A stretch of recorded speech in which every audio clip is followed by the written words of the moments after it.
Polito, Chimichukma, Yakoki, Shata Hatak, Pink Basia. Greetings to you. I am Victor Burning Fire, Aboriginal Indigenous Chata Man. Polito, Chimichukma, Yakoki, Shata Ohoyo, Tinkbasia. Greetings to you. I am Nura Sunlight, Aboriginal Indigenous Chata Woman. We thank you for joining us. Welcome, and thank you for listening and seeing for yourself in black and white. As a prelude to our topic, it's well known worldwide that the United States of America /US/ United States, etc., is not the land, and this union of European white settler municipal corporations and colonial institutions are not indigenous to this land. Like Israel's occupation of Palestine, it's a union of European settler colonizer states, and its occupation on Turtle Island was ill-gotten, unethical, immoral, diabolic, by enslavement of the indigenous people, thus by unauthorized means. This United States of America foreign entity is maintained by manifold abuses by force of arms, threat, and death under European de facto government operators that since 1828, the operators identify themselves as Americans and taking over the Aboriginal indigenous people by their unauthorized doctrine of collective naturalization that the Aboriginal indigenous did not consent to. Also, under the false and hypocritical claims of seeking refuge from religious persecution and divine manifest destiny. However, these Europeans must submit to their so-called divine vicar to go out to kill, steal, and destroy as instructed by the popes of Rome in the 1213 Secret Treaty of Verona, the 1492 Treaty of Tordesillas, and subsequent papal decrees that divided our homeland territories outlined by invisible boundary lines that they set up and resources to apportion for themselves here in the Western Hemisphere that the Europeans called their quote-unquote New World, while abducting Aboriginal indigenous of the land as captives that they didn't kill, then set up de facto government and institutions, thus massive land theft, displacement, and genocide of entire nations of indigenous peoples. In the foreign European law, the word de facto is Latin meaning from the fact. It's a legal concept used to refer to what happens in reality or in practice as opposed to what happens by true authority. True authority is defined in the foreigner's law in Latin is called de jure. De jure means what is actually notated in the colonizer's own legal code. Now keep in mind, we're speaking on the colonizer's law, not our indigenous traditions and cultures.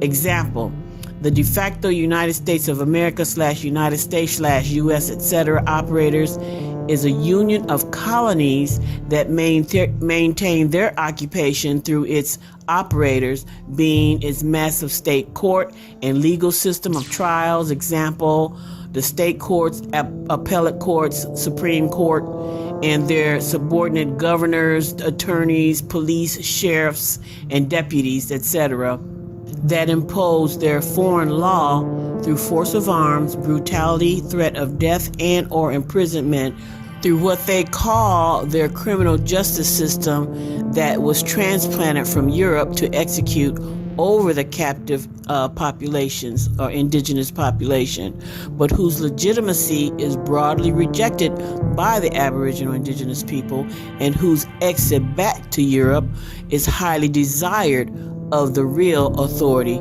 of the Aboriginal indigenous populations. The foreigner's colonial de facto United States of America existence, in contrast to a de jure or true authority, would be the traditional and cultural Aboriginal indigenous way of self-governance or management being proper. having our own birthright existence, and is indeed authorized by our own Aboriginal indigenous people, whether or not our authority can be executed. This video will show yet another example of how the de facto United States recruit its variety of foreigners to add to its stockpile arsenal of American human resource from a worldwide reservoir of supply.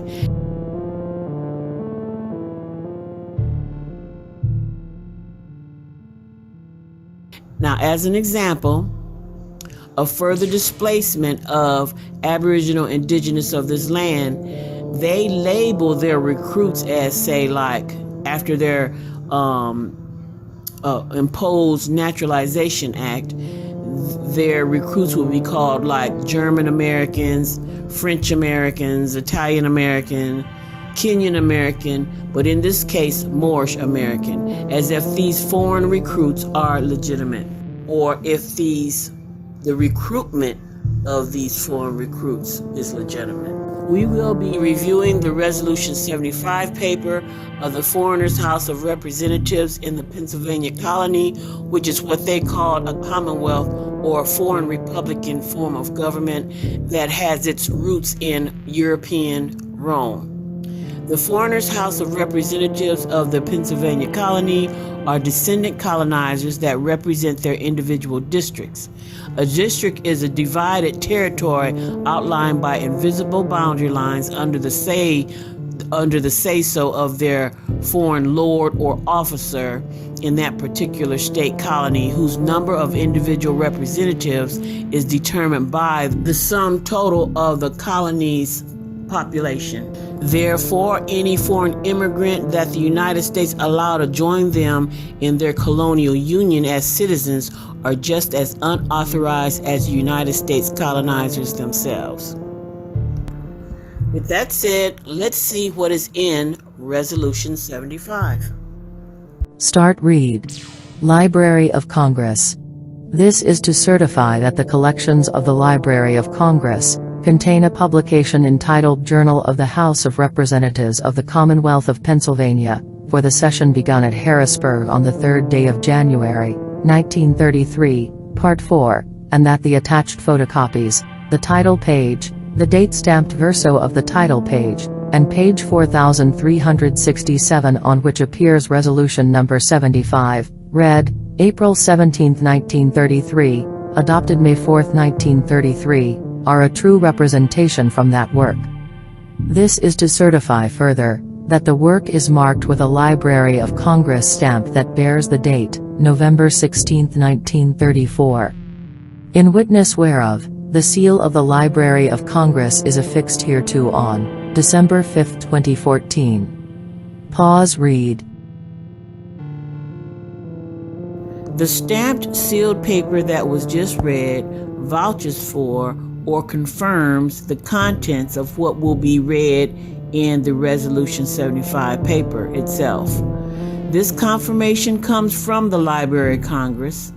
Resolution 75 was adopted, meaning accepted by their House of Representatives on May 4th, 1933, after which was filed with the Library of Congress November 16, 1934.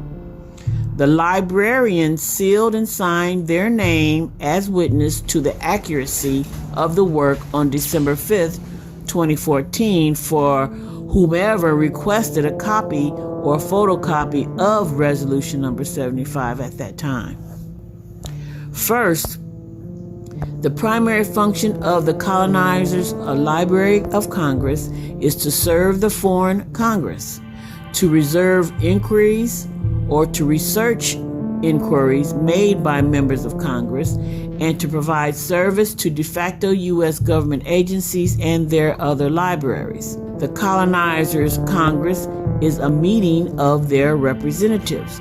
The term Congress originated in Europe's late Middle English to denote an encounter meeting of adversaries. The Journal of the House of Representatives is the official record of the proceedings of the House. Resolutions serve Congress to express and conduct policy business and to propose or ratify colonizer constitutional amendments. Now we're going to skip down to page 4367 because that's where resolution number 75 begins.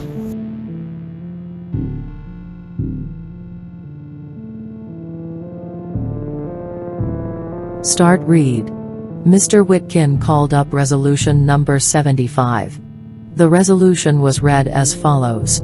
In the House of Representatives, April 17, 1933. Many sons and daughters of that proud and handsome race which inspired the architecture of northern Africa and carried into Spain the influence of its artistic temperament have become citizens of this nation. Pause read.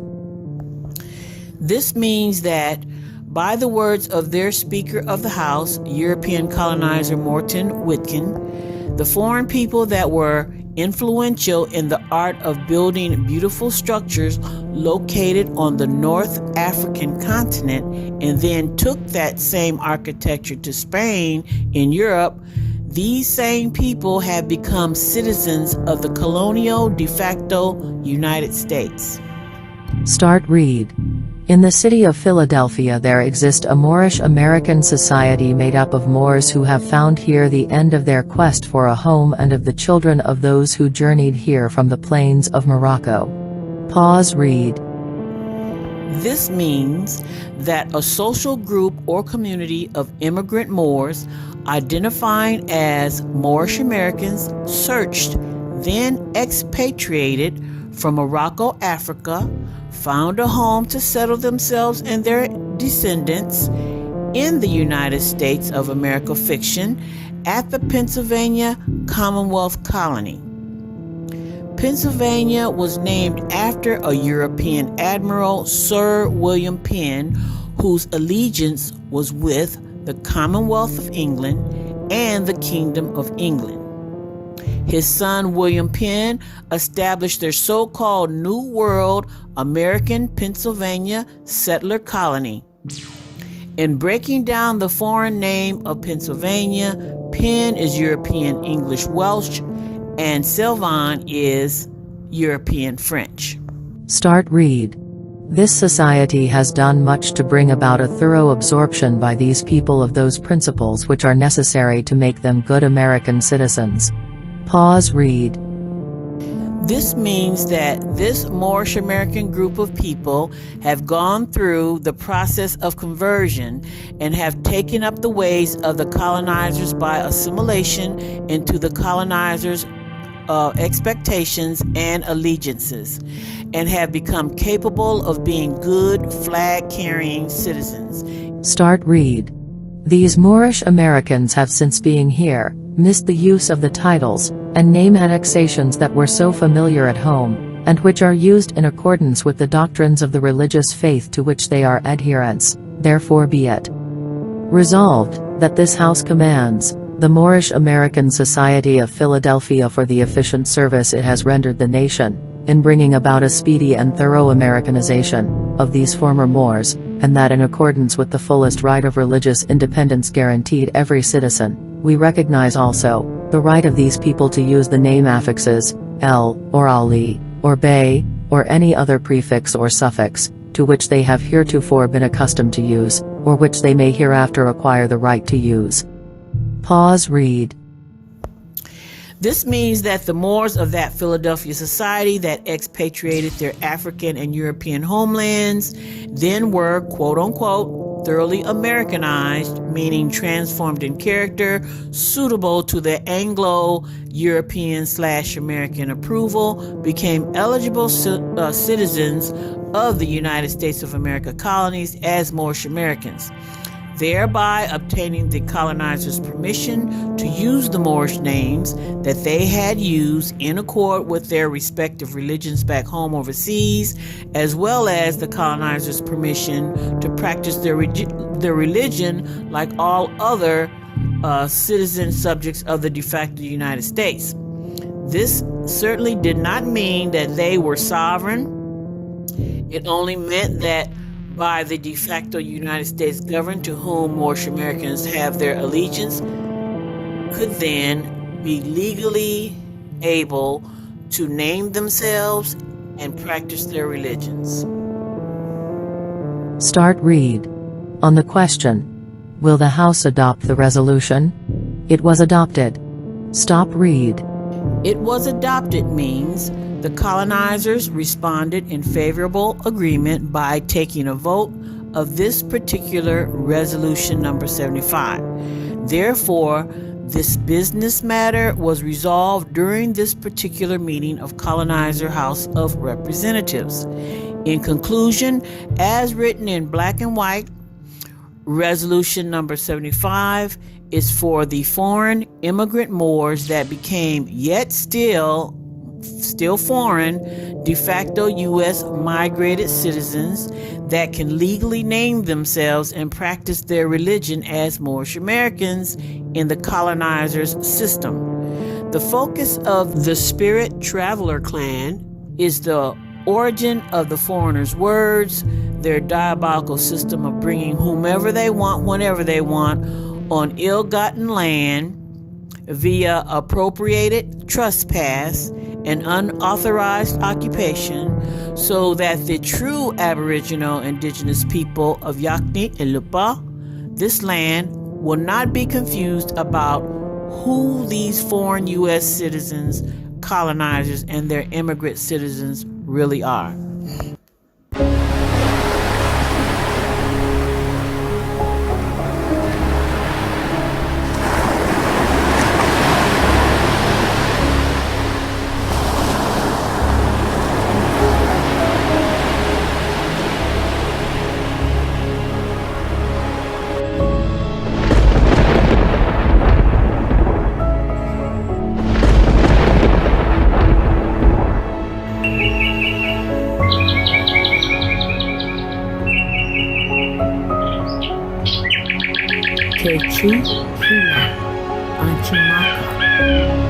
I love you, Mother Earth.